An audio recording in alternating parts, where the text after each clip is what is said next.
ছাত্ৰ-ছাত্ৰীসকল স্বাগতম জনাইছো আমাৰ YouTube চেনেল এক্সাম গুৰু আসামিজলৈ গতিকে ছাত্ৰ-ছাত্ৰীসকল আজি তোমালোকৰ লগত আলোচনা কৰিম কেইটামান গুৰুত্বপূৰ্ণ MCQ আৰু কমন MCQ গতিকে ছাত্ৰ-ছাত্ৰীসকল তোমালোকে ভিডিওটো প্ৰথমৰ পৰা একদম শেষলৈকে ধুনীয়াকৈ ভিডিওটো চাই থাকা ছাত্ৰ-ছাত্ৰীসকল তোমালোকে প্ৰথমটো ইয়াতে প্ৰশ্ন চোৱা যে শুদ্ধ উত্তৰটো বাছি উলিয়াই লিখা ইয়াত তোমালোকৰ সমীকৰণ এটা দি আছে এই বিক্ৰিয়া এটা দি আছে এই বিক্ৰিয়াটো কি বিক্ৰিয়া এটো ক'ব লাগে গতিকে ইয়া ছাত্ৰসকল ইয়াৰ উত্তৰটো হ'ব সংযোজন বিক্ৰিয়া তাৰ পাছৰ যেটো বি নম্বৰ প্ৰশ্ন আছে তোমালোকে চোৱা যে অৰ্জিনতাৰ চিকিৎসাৰ বাবে তলৰ কেনে ধৰণৰ ঔষধৰ ব্যৱহাৰ কৰা হয় গতিকে ছাত্ৰসকল এটো কিতাপৰ প্ৰশ্ন ইয়াৰ উত্তৰটো হ'ব অম্লনাশক ইয়াৰ পাছৰ যেটো প্ৰশ্ন আছে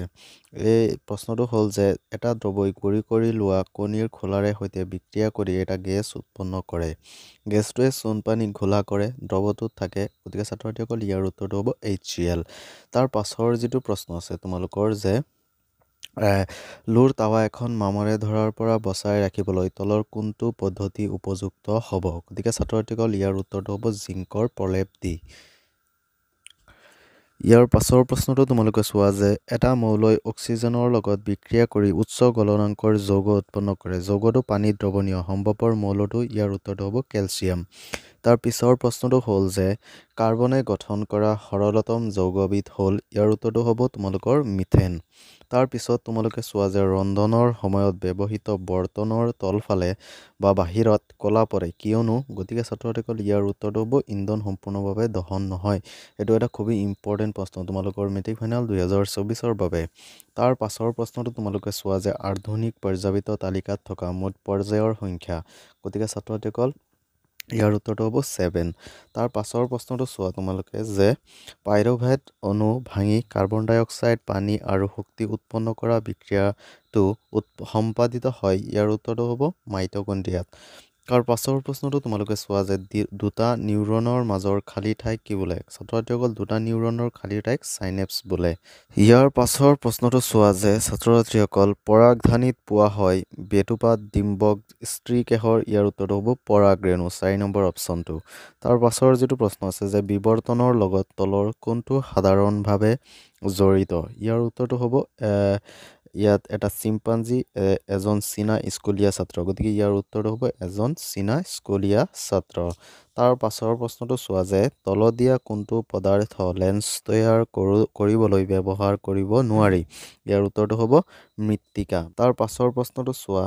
চকুৰ কি অংগৰ ক্ৰিয়াৰ বাবে চকুৰ লেন্সৰ দৈৰ্ঘ্যৰ পৰিৱৰ্তন হয় গতিকে ছাত্ৰসকল ইয়াৰ উত্তৰটো হ'ব চিলিয়াৰী মাসেলছ তাৰ পাছৰ প্ৰশ্নটো তোমালোকে চোৱা যে খুবই ইম্পৰ্টেন্ট প্ৰশ্ন এটো যে তলৰ কোনটো ৰাহিয়ে বৈদ্যুতিক ক্ষমতা নিৰ্দেশ নকৰে ইয়াৰ উত্তৰটো হ'ব IR স্কয়াৰ তাৰ পাছৰ যেটো প্ৰশ্ন আছে যে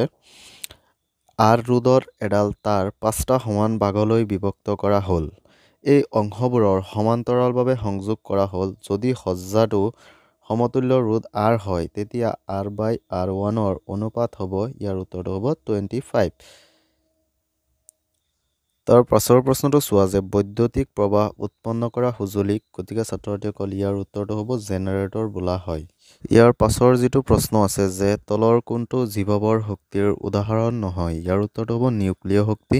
তাৰ পাছৰ যেটো প্ৰশ্ন আছে যে তলত উল্লেখ কৰা কোনখিনিয়ে খাদ্য শৃংখল গঠন কৰে ইয়াৰ উত্তৰটো হ'ব